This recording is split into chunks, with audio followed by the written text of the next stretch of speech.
Sepeninggal Raden Mas Julang, Raden Mas Wuryah atau Adipati Martapura yang memiliki cacat tunagrahita itu naik tahta sebagai Raja Mataram. Namun kedudukannya sebagai raja hanya sehari. Hal ini sekedar untuk memenuhi janji Raden Mas Julang kepada Ratu Tulung Ayu yang akan menobatkan putranya sebagai raja. Setelah Raden Mas Wuryah lengser ke Prabon, Raden Mas Rangsang atau Raden Mas Jatmiko dinobatkan sebagai Raja Mataram Islam keempat pada tahun 1613. Raden Mas Rangsang adalah raja terbesar di Mataram yang bergelar Panembahan Hanyakrokusumo. Prabu Pandito Hanyakrokusumo atau Susuhunan Agung Hanyakrokusumo. Setelah tahun 1640, Raden Mas Rangsang menggunakan nama gelar Sultan Agung Senopati ing Alogo Abdurrahman. Kemudian pada tahun 1641, Raden Mas Rangsang mendapatkan gelar dari pemimpin Ka'bah di Mekah, yakni Sultan Abdullah Muhammad Maulana Mataram. 3 hari setelah Raden Mas Rangsang naik tahta, Juru Mertani yang merupakan Patih Mataram semasa pemerintahan Senopati Ngalogo dan Raden Mas Julang itu meninggal dunia. Sepeninggal Juru Mertani, Raden Mas Rangsang menobatkan Singorani sebagai Patih Mataram.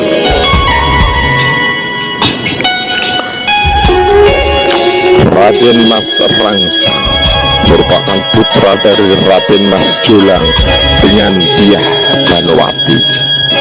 Namun ada pendapat lain dari minoritas masyarakat bahwa Raden Mas Rangsang adalah putra Pangeran Purboyo atau kakek Raden Mas Julang.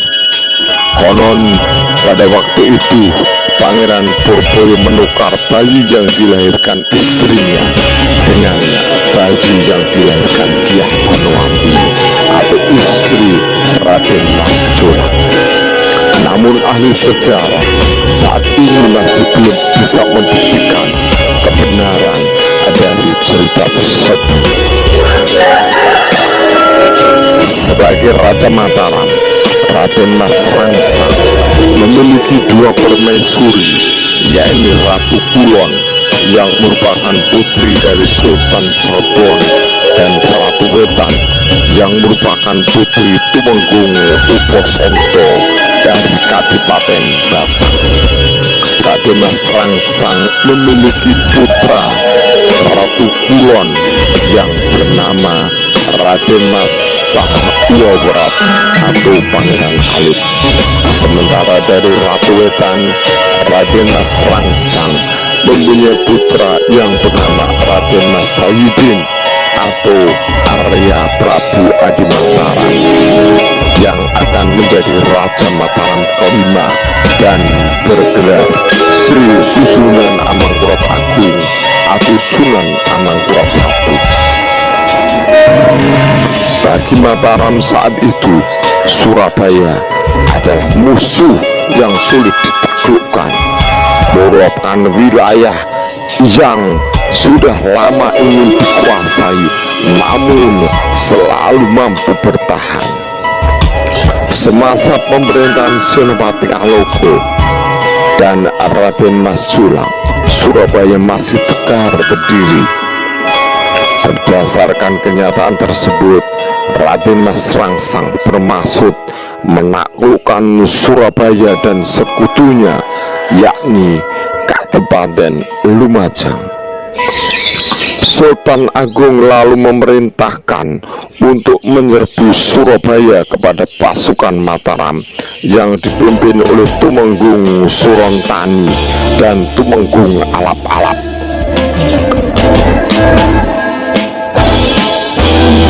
Namun sayangnya dalam pertempuran itu Tumenggung Surontani tewas di tangan Panji Pulangjiwo, yakni menantu Ronggo Tohjiwo Bupati Malang.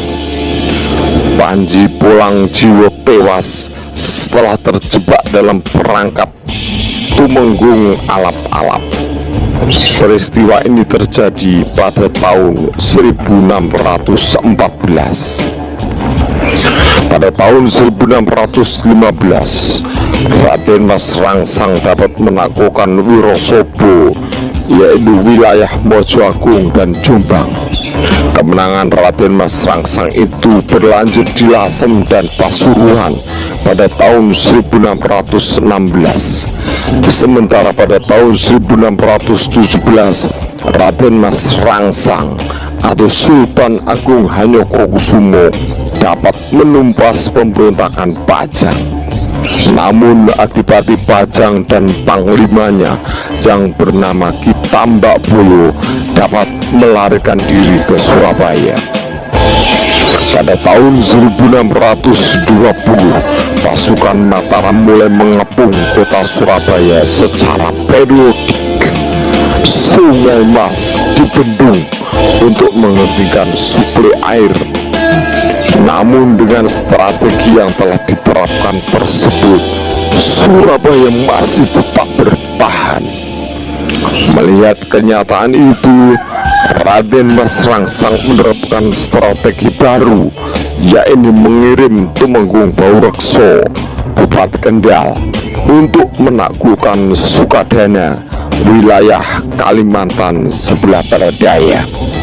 Selain itu, Ki Juru Kiting merupakan putra Ki Juru Pertani, dikirim untuk menaklukkan Madura. Pulau Madura yang semula terdiri dari banyak kadipaten kemudian dapat disatukan di bawah kepemimpinan Pangeran Prasena yang bergelar Cakraningrat I. Dengan direbutnya Sukadana dan Madura, posisi Surabaya menjadi lemah karena suplai pangan dari Sukadana dan Madura terputus. Surabaya di bawah kepemimpinan Pangeran Jayalengkara menyerah kepada Mataram yang waktu itu dipimpin Tumenggung Mangunoneng karena terkena bencana kelaparan. Sesudah Surabaya takluk, Raden Mas Rangsang menikahkan putrinya, yaitu Nipan dan Sari, dengan Pangeran Peki, putra Adipati Surabaya. Setahun kemudian, Mataram dilanda Pakebluk, diserang wabah penyakit yang menewaskan 2/3 jumlah penduduk. Peristiwa Pakebluk ini terekam dalam sejarah dan dicatat terjadi pada tahun 1625 sampai 1627. Pada tahun 1636, Raden Mas Rangsang mengirim Pangeran Slarong, yakni putra Raden Mas Jolang dengan Ratu Tulung Ayu, untuk menaklukkan Blambangan. Meski Blambangan mendapat bantuan pasukan dari Bali, namun takluk juga oleh Mataram pada tahun 1640. Setelah menaklukkan Blambangan, sasaran Sultan Agung berikutnya adalah Banten. Banten yang terletak di ujung barat Pulau Jawa harus ditaklukkan, namun sebelumnya harus mampu menaklukkan VOC atau Belanda yang menjadi penghalang.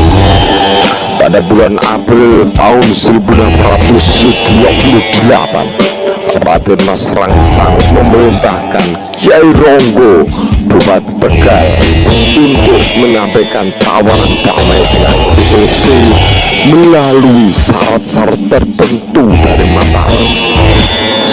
Sultan Agung lalu menyatakan perang melawan VOC karena tawarannya pantai. Sejak itu Raden Mas Rangsa mengirim pasukan Mataram pertama yang dipimpin oleh Temenggung Baurekso pada tanggal 27 Agustus 1628 dan pasukan Mataram kedua yang dipimpin oleh Pangeran Mandiorejo pada bulan Oktober 1628 ke Batavia. Bila dijumlahkan, jumlah seluruh pasukan Mataram mencapai 10.000 orang. Itu merupakan jumlah yang sangat luar biasa pada zaman itu. Lalu terjadi perang besar antara Mataram dan Belanda. Pasukan Mataram mengalami kehancuran karena kurang berbekal. Menanggapi hal itu, Sultan Agung mengirim Al-Tuju untuk menghukum mati Temenggung Baurekso dan Pangeran Mandiorejo karena kedua pemimpin itu dinilai telah gagal menjalankan perintah Sultan.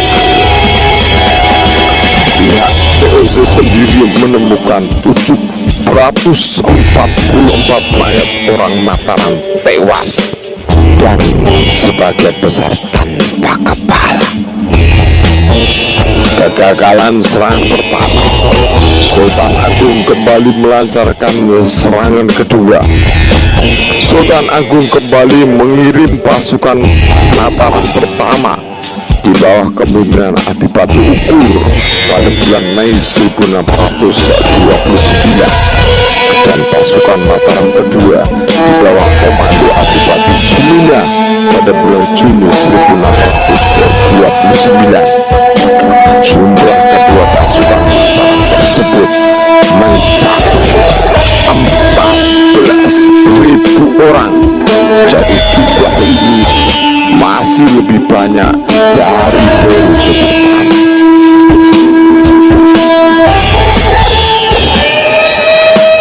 Berdasar dari kegagalan serangan pertama itu, maka sekarang pasukan Mataram memberikan lumbung-lumbung beras baik di Karawang maupun di Cirebon. Namun VOC mampu memusnahkan lumbung-lumbung tersebut.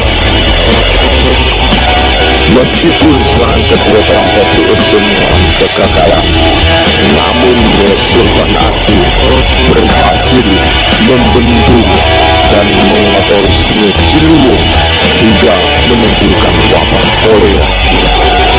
Dan wabah kolera ini mampu menewaskan banyak orang VOC, termasuk Gubernur Jenderal Hindia Belanda waktu itu, yaitu Jenderal C.P.